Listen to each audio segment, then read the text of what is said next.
na nga sina Patrick, Trisha at Hazel ng apartment at mukhang game na sila sa pakikipag-bonding sa kanilang bagong barkada. At kung sport ang pagiging gwapo, pihadong MVP na ang susunod na housemate. Ano nga ba ang kwento ng teen heartthrob na ito? Narito, panuorin yung lahat. Sa labas, siya ay misteryoso.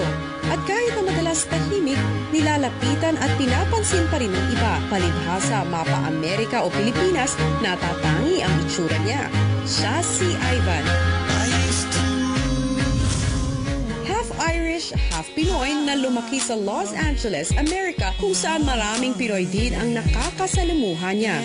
Kaya di nakakapagtakang sa ugali, Pinoy gentleman siya.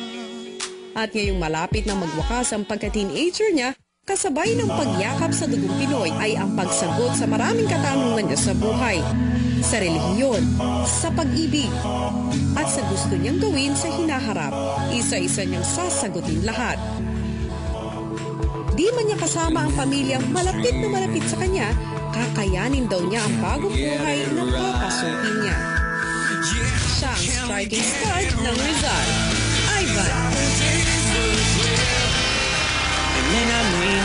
OMG, mga kapamilya, ang striking stud ng Rizal, Ivan Dorschner. Hi, Ivan. Oh my gosh, stay here in the middle, Ivan. Welcome.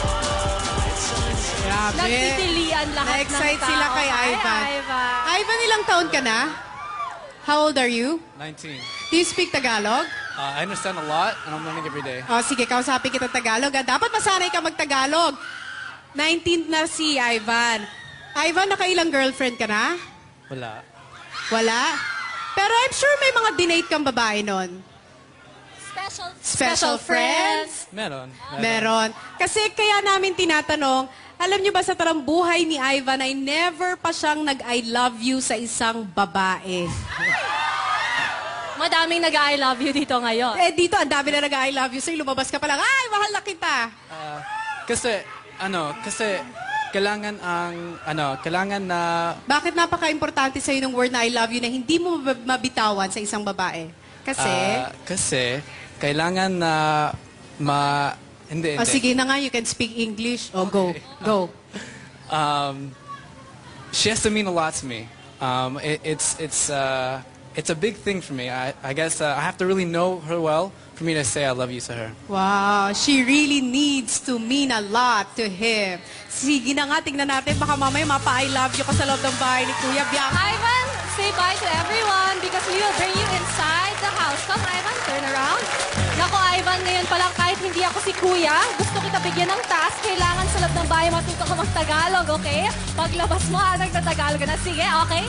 Chocks? Okay. Ivan, good luck. Happy summer. Maraming salamat. Ako nagtatagalog na si Ivan. Sino kaya ang makakasama niya sa loob ng bahay?